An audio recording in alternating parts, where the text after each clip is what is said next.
आशा करता हूँ आपसे बहुत अच्छे होंगे। मेरा नाम है एमएसवी हिमालय कोचिंग इंस्टीट्यूट के ऑनलाइन प्लेटफॉर्म पर आप सभी का बहुत बहुत स्वागत है। देखिए दोस्तों, अभी हाल ही में आपने देखा होगा, न्यूज में अपडेट चल रहा था कि जो यूनेस्को संस्था है, United Nation Educational Scientific Cultural Organization, जिसके बारे में आपने शायद अभी अपडेट कर भी लिया होगा कि यूनेस्को की जो वर्ल्ड हेरिटेज साइट है ना, उसके अंदर हमारे रिसेंटली सितंबर 2023 में दो नए क्षेत्र शामिल हुए हैं। जैसे कि हमने लास्ट एडिशन में उसके बारे में बात भी किया था। एक तो हमारा क्षेत्र शामिल हुआ है होयसल जो वंश है उनके द्वारा जो निर्मित किए गए थे ना मंदिर, तो होयसल के जो टेम्पल है, होयसल के जो मंदिर है, उनको शामिल किया गया है। और एक रविंद्रनाथ टैगोर जी का जो निवास स्थल है, यानी कि जो शांति निकेतन है, उनको शामिल किया गया है। शांति निकेतन को 41वां स्थल के रूप में शामिल किया गया है। और होयसलेश्वर नाम के जो टेम्पल है, होयसल वंश के जो मंदिर है, उनको 42वें क्षेत्र के रूप में या 42वें हेरिटेज लिस्ट में शामिल किया गया। अब जिस यूनेस्को लिस्ट में शामिल किया गया, आज हमारा जो एडिशन होगा एक यूनेस्को लिस्ट के यूनेस्को संस्था के बारे में हम इसके एडिशन में बातचीत करना चाहेंगे कि अबाउट यूनेस्को, यूनेस्को संस्था क्या है, क्या काम करता है, क्या इसका उद्देश्य है, कब इसकी स्थापना की गई थी, हेडक्वार्टर कहां पर है, वर्तमान में इसके महासचिव कौन है, टोटल कंट्री कितनी है, इंडिया का इसके अंदर रोल क्या है, इस टाइप की बातें हम अपने इस सेशन में करेंगे। ठीक है, तो देखो यूनेस्को, अबाउट यूनेस्को, एग्जाम में काफी क्वेश्चन यूनेस्को के बनते हैं, ज्यादातर संस्थाओं के हेडक्वार्टर वगैरह आते रहते हैं। तो दुनिया के अंदर जो यूनेस्को संस्था है ना, यूनेस्को ध्यान रहे, एक शॉर्ट फॉर्म में नाम है, जैसे कि आप लोग स्क्रीन पर देख पा रहे होंगे, शॉर्ट फॉर्म में नाम है यूनेस्को, लेकिन इसका पूरा नाम बनेगा, और जो इसका पूरा नाम है ना यूनेस्को का, United Nation Educational Scientific Cultural Organization, United Nation Educational Scientific Cultural Organization, ये यूनेस्को का एक पूरा नाम है ना, यानी कि संयुक्त राष्ट्र शैक्षिक वैज्ञानिक एवं सांस्कृतिक संगठन। ठीक है, यह शिक्षा विज्ञान एवं संस्कृति के क्षेत्र में अंतरराष्ट्रीय सहयोग के माध्यम से शांति स्थापित करने का प्रयास करती है। यूनेस्को यानी कि अलग अलग फील्ड में काम करती है, शिक्षा के क्षेत्र में काम करती है, साइंटिफिक क्षेत्र में काम करती है, सांस्कृतिक क्षेत्र में काम करती है, तो अलग अलग फील्ड में ये यूनेस्को नामक संस्था काम करती है। अब इसका बैकग्राउंड क्या है, यूनेस्को का बैकग्राउंड क्या है, कहां से एक तरह से कंसेप्ट आया, कब इसकी स्थापना की गई थी, अगर इसके बारे में बात करें ना, तो जब सेकंड वर्ल्ड वार चल रहा था, यानी कि 1942 में, तो सेकंड वर्ल्ड वार के दौरान है ना, सेकंड वर्ल्ड वार के दौरान जो धुरी राष्ट्र एक तरह से थे ना, तो धुरी राष्ट्र का सामना कर रहे यूरोपीय देशों ने क्या किया, लंदन के अंदर एक सम्मेलन स्थापित किया, और लंदन के अंदर है ना एक मीटिंग स्थापित की, और इसी मीटिंग के अंदर है ना एक इस टाइप की संस्था बनाने का डिसीजन लिया गया। और फाइनल रूप से जो ये संस्था है ना, फाइनल रूप से यही संस्था 16 नवंबर 1945 को स्थापित की गई थी, यानी कि 1942 के अंदर डिसीजन लिया गया था, और 16 नवंबर 1945 को यह संस्था यूनेस्को नामक संस्था बनकर तैयार हो चुकी थी, यानी कि इसका फॉर्मेशन कर दिया गया था सेकंड वर्ल्ड वार के दौरान। लेकिन इसकी कार्य प्रणाली की बात करें, काम करने की अगर बात करें ना, ठीक है, तो नवंबर दिसंबर के दौरान पेरिस के अंदर है ना इनका पहला कॉन्फ्रेंस किया गया था, और इस समय से कार्य अपना कर रहा है। अगर हम इसके बारे में कुछ कॉमन पॉइंट की अगर बात करें, यानी कि इसकी स्थापना तो आप लोग समझ चुके हो कब इसकी स्थापना की गई थी, लेकिन एक इसके अंदर मेन पॉइंट की बात करें ना, तो इसकी स्थापना 16 नवंबर 1945 से, कई बुक में आपको 1940 लिखा मिलेगा, लेकिन ध्यान रहे 1945 में इसकी स्थापना की गई थी 16 नवंबर के दिन। इसके मुख्यालय की बात करें, इन प्रेजेंट टाइम में फ्रांस का कैपिटल है पेरिस, सिंध नदी के किनारे, तो वहां पर इसका हेडक्वार्टर है इन प्रेजेंट टाइम में पेरिस के अंदर। और टोटल सदस्य देश की बात करें ना, तो आज की तारीख में जितने यूएनओ में मेंबर है ना, उतने इसके अंदर मेंबर है, 193 देश है। लेकिन ध्यान रहे कुछ समय पहले इस संस्था से दो देश बाहर हो गए थे एक साथ, तो एक तो यूनाइटेड स्टेट ऑफ अमेरिका, यानी कि जो अमेरिका कंट्री है अमेरिका, और भाई साहब एक देश है इजराइल। ठीक है, तो अमेरिका और इजराइल ये दोनों एक साथ 2018 में से एग्जिट हो चुके थे, इस संस्था से इन्होंने रिजाइन दे दिया था, यानी कि संस्था से बाहर हो चुके थे। तो एक क्वेश्चन पूछा भी गया है एसएससी के पेपरों में, आपने 2017 दिल्ली पुलिस के पेपर भी देखे होंगे, उस समय अनाउंस हो चुका था इनके बाहर जाने का। तो अमेरिका इजराइल वर्तमान में इसके मेंबर नहीं है, टोटल इसके अंदर 193 देश है। और इस संस्था का जो सबसे बड़ा पद है ना, यानी कि जनरल सेक्रेटरी, तो वर्तमान में संस्था का जो जनरल सेक्रेटरी है, जो महासचिव है, एक फ्रांस की महिला है जिसका नाम है ऑन्द्रे आजुले। तो ऑन्द्रे आजुले नाम की जो एक तरह से महिला है, ये इन प्रेजेंट टाइम में जनरल सेक्रेटरी है यूनेस्को संस्था की, जो 1945 में यूनेस्को स्थापित हुआ था। लेकिन स्टैटिक जीके में अगर बात करें, इसका पहला महासचिव की बात करें, तो जूलियन हैक्सले नाम का एक कैंडिडेट, एक बंदा जूलियन हैक्सले, ये इसके फर्स्ट महासचिव थे। तो कुछ कॉमन अगर बात करें यूनेस्को की स्टैटिक जीके के रूप में, तो स्थापना 1945 में किया गया था, हेडक्वार्टर इसका पेरिस में है, इन प्रेजेंट टाइम में 193 कंट्री है इसके अंदर, भारत इसका मेंबर 1945 से ही है, ये आप लोग बात ध्यान रखना। और कुछ समय पहले इसमें से दो सदस्य देश बाहर हो चुके थे, अमेरिका एंड इजराइल, और इनके बाहर हो जाने के बाद आज की तारीख में इसके जिसके अंदर टोटल देश 193 है, यानी कि 28 सितंबर 2023 तक की रिपोर्ट की अगर मैं बात करूं तो इन प्रेजेंट टाइम में टोटल कंट्री 193 है। ठीक है, क्योंकि देश इसके अंदर घटते बढ़ते रहते हैं, तो आज की तारीख अकॉर्डिंग है। अब ये इसका टारगेट क्या होता है, उद्देश्य क्या होता है, जो कुछ स्टेटमेंट वाले एग्जाम होते हैं ना, यानी कि जो एक तरह से आप यूपीएससी में एनडीए सीडीएस असिस्टेंट कमांडेंट के जो पेपर देते हो, तो उनमें स्टेटमेंट बन के आ जाती है कि निम्न में से यूनेस्को का उद्देश्य क्या है। आपसे उद्देश्य अगर पूछे ना, तो देखो मैंने शुरुआत में क्लास शुरू करने के दौरान आपको बता दिया था, अलग अलग फील्ड में काम करता है, तो जो इसके उद्देश्य है ना, ये आप लोग एक बार स्क्रीनशॉट ले सकते हो और आप लोग अपने नोट्स को भी अपडेट कर सकते हो। काफी बार इनके उद्देश्य बड़े पेपरों में कई बार अपडेट हो जाते हैं। बाकी वनडे पेपर की बात करें तो इनका हेडक्वार्टर वगैरह करंट में किसका एक तरह से है अपडेट है, उसके क्वेश्चन वहां से पुट होके आ जाते हैं। जैसे कि यूनेस्को की वर्ल्ड हेरिटेज साइट में हमारे देश के 2 क्षेत्र शामिल किए गए, जो मैं एडिशन में बता भी चुका हूं तो मैं लास्ट एडिशन में, तो आप लोग वहां से इस चीजों को अपडेट भी कर लेना। ठीक है, नेक्स्ट अगर इसके अंदर बात करें हम लोग 27 सितंबर 2023 तक यूनेस्को की विश्व धरोहर सूची में, मैं बार बार आपको बोल रहा हूं, 42 क्षेत्र शामिल हो चुके हैं, ये ध्यान रखना। यानी कि 27 सितंबर 2023 तक की अगर मैं बात करूं तो यूनेस्को लिस्ट में 42 क्षेत्र शामिल हो चुके हैं। अब देखो 42 के 42 अगर आप याद कर लेते हो तो अच्छी बात है, लेकिन हमेशा एग्जाम में क्या है, कई बार मेन स्थलों के बारे में तो पुटी कर देते क्वेश्चन कि कौन कौन से स्थल को कब कब शामिल किया गया, या 4 ऑप्शन डाल के आपसे पूछ लिया जाएगा कि यूनेस्को में निम्न में से कौन सा क्षेत्र शामिल है या कौन सा नहीं है। तो कुछ मेन जो स्थल की अगर बात करें ना, तो 42 क्षेत्र के अंदर है ना, तो 42वें नंबर का जो क्षेत्र है वो होयसल नाम का टेंपल है। होयसल एक वंश हुआ करता था, तो उन वंश के राजाओं ने हमारे देश में काफी मंदिर बनवाए थे। ठीक है, चेन्ना केशव नाम का मंदिर हो गया, है ना, हेलीबिड के मंदिर हो गए, जो कि कल मैंने पढ़ाई भी था आपको इस क्लास के अंदर। तो जो होयसल के मंदिर है ना, कर्नाटका में पड़ते हैं, तो इसका 42वां क्षेत्र है। 42वां आपसे संख्यात्मक भी क्वेश्चन पुट हो जाएगा कि कौन से नंबर का कौन सा क्षेत्र शामिल किया गया है। 41वें नंबर का क्षेत्र, ये भी शांति निकेतन शामिल किया गया है। पश्चिम बंगाल के अंदर एक डिस्ट्रिक्ट है जिसका नाम है बीरभूम। ठीक है, तो पश्चिम बंगाल में एक बीरभूम नामक डिस्ट्रिक्ट है, तो इस बीरभूम नामक डिस्ट्रिक्ट में रविंद्रनाथ टैगोर के एक तरह से शांति निवास यानी कि शांति निकेतन, ये 41वां क्षेत्र यूनेस्को लिस्ट में शामिल किया गया है। ये भी आप लोग समझना। इससे पहले हमारे देश के 2021 में शामिल किए गए थे 2 क्षेत्र एक साथ, 39वां और 40वां। 40वां क्षेत्र धौलावीरा है, जो कि इंडस वैली सिविलाइजेशन का एक तरह से क्षेत्र है। धौलावीरा इन प्रेजेंट टाइम में गुजरात में है ना, जहां पर प्रमुख वेधशाला भी, एक तरह से वेधशाला के प्रमाण भी मिले हैं, जल कुंड के अवशेष भी मिले है ना, पत्थर के साथ कच्चे ईंटों का एक तरह से भवन भी मिला है। तो काफी विशेषता मिली है जो इतिहास के एंगल से आपको पढ़ाई भी जाएंगे इनके बारे में। तो धौलावीरा इसका 40वां क्षेत्र था, और 39वां क्षेत्र है ना, रामाप्पा टेंपल है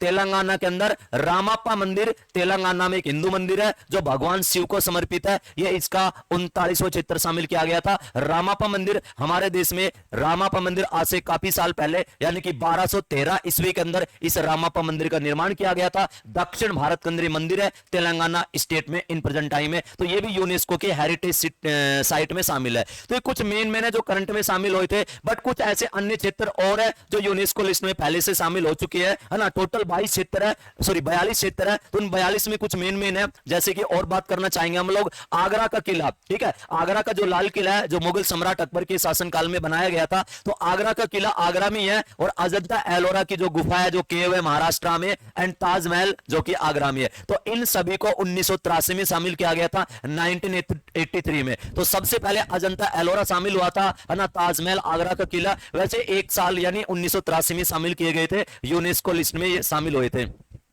एक 10 के नोट के पीछे जो हमारी इंडियन करेंसी है ना, उसके पीछे एक तरह से ऐतिहासिक फैक्ट आप लोग देखोगे, 10 के नोट के पीछे कोणार्क का सूर्य मंदिर है जो कि उड़ीसा में है। तो जो 10 के नोट के पीछे जितने भी हमारे एक तरह से फोटो चिन्हित है ना, इन सभी को यूनेस्को लिस्ट में दर्जा दिया जा चुका है, हेरिटेज लिस्ट में। तो सबसे पहले हम 10 के नोट से शुरू करते हैं। तो 10 के नोट के पीछे जो कोणार्क का सूर्य मंदिर है ना, ये भी हमारी यूनेस्को की हेरिटेज साइट में शामिल है, और कोणार्क का सूर्य मंदिर 1984 में शामिल किया गया था। एक मानस नाम का अभ्यारण्य है, ठीक है, ये प्राकृतिक स्थल है मानस अभ्यारण्य, जो कि वर्तमान में भारत के असम राज्य में है। तो मानस अभ्यारण्य और काजीरंगा अभ्यारण्य है, यह भी असम के अंदर पड़ता है, एक सिंह के गैंडे के कारण प्रसिद्ध है। और केवलादेव नामक जो अभ्यारण्य है, जिसको हम घना पक्षी विहार के नाम से भी जानते हैं, है ना, एक बर्ड सेंचुरी है जो राजस्थान के भरतपुर जिले में है। तो इन तीनों को, ये सारे एक तरह से नेचुरल साइट है, प्राकृतिक स्थल है, इनको 1985 में शामिल किया गया था। मानस अभ्यारण्य, काजीरंगा एक तरह से, और केवलादेव, तो इन सभी को 1985 में शामिल किया गया था। हम्पी की बात करें, आप 50 का नोट अगर देखोगे ना, तो 50 के नोट के पीछे हम्पी के अवशेष है, जो विजयनगर साम्राज्य, अगर आपने इतिहास में पढ़ा है तो हम्पी के बारे में आपने एक तरह से डिस्कस किया होगा, अपडेट किया होगा। तो हम्पी के जो मंदिर है ना, हम्पी के जो अवशेष है, जो हम्पी के अंदर जो एविडेंस मिली है, तो उनको 1986 में शामिल किया गया था, जो कि 50 के नोट के बैक साइड में आप लोग देखोगे। एक सुंदरवन आपने सुना होगा, सुंदरवन एक अभ्यारण्य है, सुंदरवन एक डेल्टा भी है, और सुंदरवन एक अभ्यारण्य पश्चिम बंगाल में सुंदरी वृक्ष की बहुतायत मात्रा में यहां पर एक तरह से संख्या है, तो इसका नाम सुंदरवन रखा गया। तो ये सुंदरवन जो है ना, ये सुंदरवन भी पार्क, ये सुंदरवन अभ्यारण्य भी 1987 में यूनेस्को में शामिल है। टोटल 42 क्षेत्र शामिल है, बट मैं आपके सामने कुछ मेन क्षेत्र की बात कर रहा हूं, जो आज से पहले एसएससी ज्यादातर इनके बारे में क्वेश्चन पुट कर चुकी है। और थोड़ा सा बात करना चाहेंगे, सांची का स्तूप आपने सुना होगा, सांची का स्तूप जो कि चक्रवर्ती अशोक सम्राट के द्वारा इसका निर्माण किया गया था, सांची का स्तूप। और हमारे 200 नोट के पीछे सांची का स्तूप का फोटो भी है, और सांची के स्तूप की खोज 1818 ईस्वी में विलियम टेलर के द्वारा इसकी खोज की गई थी। सांची का स्तूप वर्तमान में मध्य प्रदेश के अंदर है, ठीक है, रायसेन नामक जिले में। और सांची के स्तूप को भी यूनेस्को सूची में शामिल किया जा चुका है 1989 के अंदर। सांची के स्तूप चक्रवर्ती सम्राट अशोक के शासनकाल में बनाया गया था। वर्तमान में दुनिया में हमारे देश के अंदर एक ऐतिहासिक एंगल से विश्व प्रसिद्ध है, और यूनेस्को ने अपने हेरिटेज लिस्ट में इसको दर्जा भी दे रखा है, सांची के स्तूप को। विलियम टेलर के द्वारा इस स्तूप की खोज की गई थी 1818 में। इस टाइप के क्वेश्चन भी आप लोग ऐतिहासिक एंगल से एग्जाम में देखते होंगे।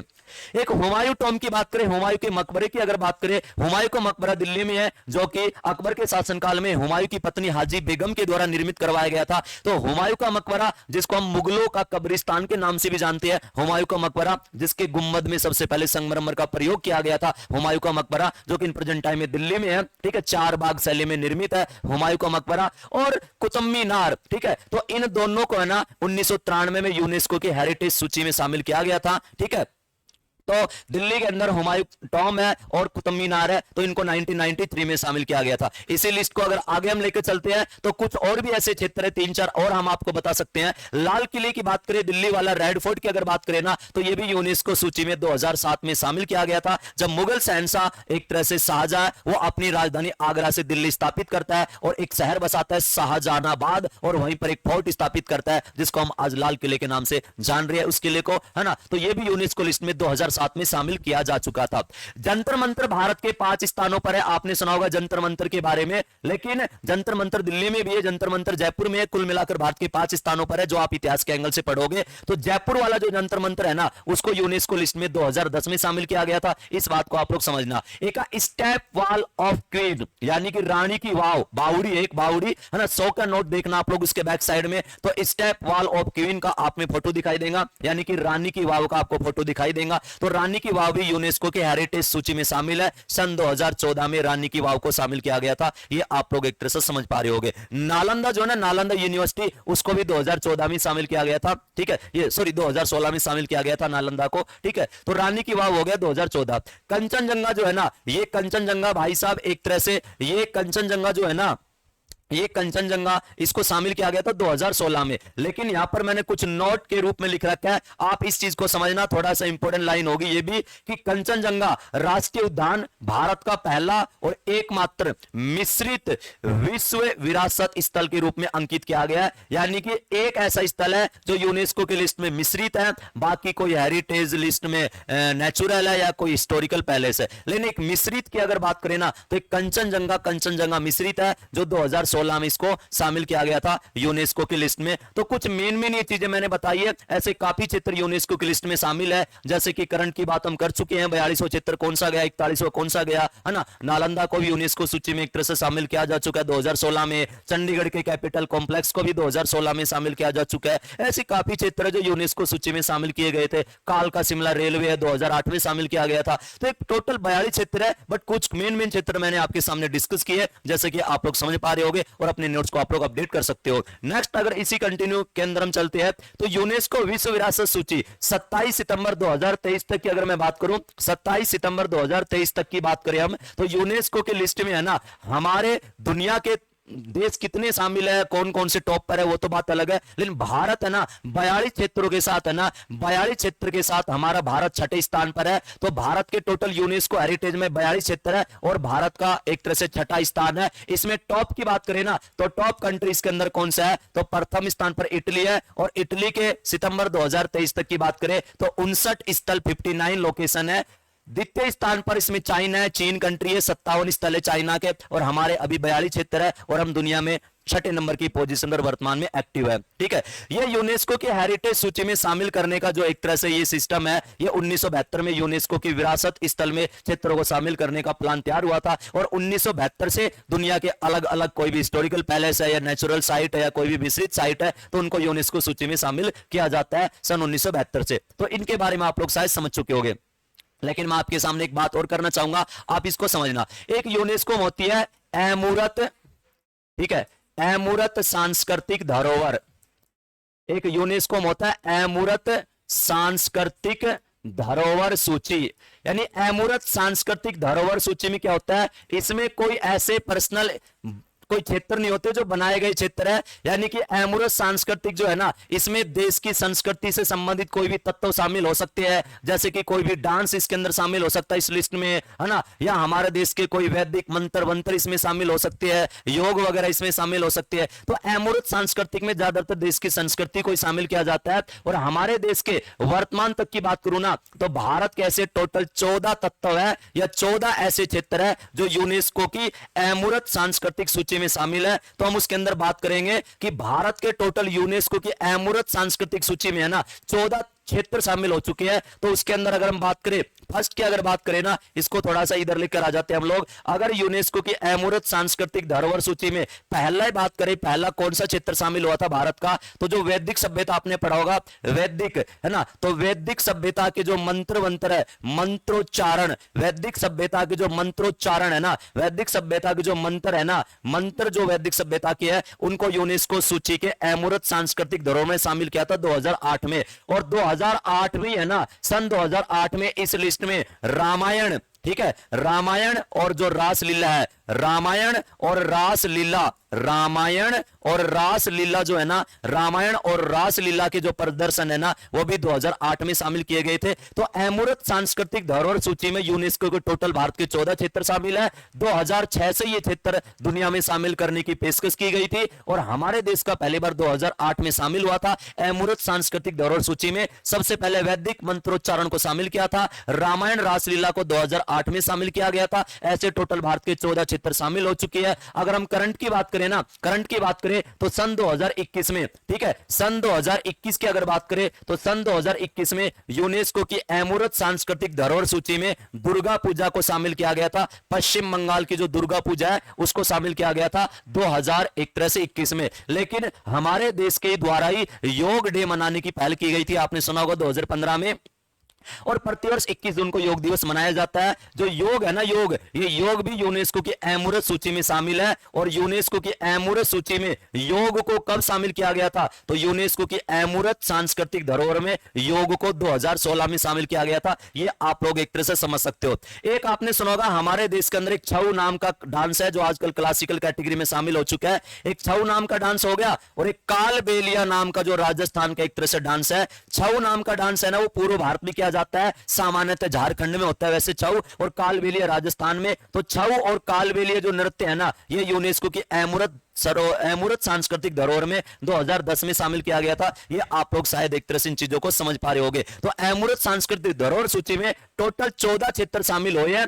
और हेरिटेज में टोटल 42 क्षेत्र शामिल हुए हैं, इस बात को समझना। लेकिन 14 तत्वों में कौन कौन से है, तो सबसे पहले वैदिक मंत्रोच्चारण 2008 में, रामायण रासलीला प्रदर्शन 2008 में, दुर्गा पूजा करंट में 2021 में शामिल हुई थी, उसके बाद कोई भी चीज शामिल अभी हुई नहीं है। योग को 2016 में शामिल किया गया था, छऊ कालबेलिया को 2010 में शामिल किया गया था। ये शायद आप लोग समझ पा रहे होंगे। एक दुनिया के सबसे बड़े फेयर में सबसे बड़े कुंभ धार्मिक मेले का नाम आपने सुना होगा, कुंभ का मेला, है ना, जो हमारे देश के अंदर अलग अलग 4 शहरों में आयोजित किया जाता है। आपने कुंभ के बारे में अच्छे से पढ़ा होगा। तो जो कुंभ का मेला है ना, कुंभ का मेला भी यूनेस्को की अमूर्त सांस्कृतिक धरोहर सूची में शामिल है और कुंभ का मेला 2017 में शामिल हुआ था यूनेस्को की अमूर्त सांस्कृतिक धरोहर सूची में। तो कुंभ जो है ना, ये कुंभ एक तरह से फेयर है, ये कुंभ का मेला भी यूनेस्को की सूची में शामिल है और कुंभ का मेला यूनेस्को सूची में 2017 में शामिल किया गया था, 2017 में, और योग को मैं आपको बता ही चुका हूं 2016 में। तो इस प्रकार की चीजें मैंने आपसे बात की है, यानी कि अबाउट यूनेस्को, इसकी स्थापना कब की गई, स्थापना कब से इसका प्लान बना था स्थापना करने का, कब से काम कर रहा है, हेडक्वार्टर कहां पर है, अध्यक्ष वर्तमान में या महासचिव वर्तमान में कौन है, टोटल कंट्री कितनी है, ये सारी बातचीत हमने अपनी छोटे से सेशन में की है और उम्मीद करते हैं आपको सेशन अच्छा लगा होगा। आप लोग इस सेशन के माध्यम से अपने नोट्स को अपडेट कर सकते हो और एग्जाम में यहां से क्वेश्चन हमेशा बन के आते हैं और आने वाले एग्जाम में हमेशा बनेंगे। तो आप लोग एक तरह से ऐसे पढ़ते रहना। जो स्टूडेंट हमारे सेशन को फर्स्ट टाइम देख रहे हैं तो आप लोग हमारे एक तरह से सेशन को लाइक करना और जो भी स्टूडेंट फर्स्ट टाइम आए हमारे चैनल को सब्सक्राइब करना, ठीक है, और साइड में जो बेल आइकन आप उसको दबा देना जिससे कि आने वाली वीडियो को नोटिफिकेशन आपको मिलते रहे। Thank you very much, thank you.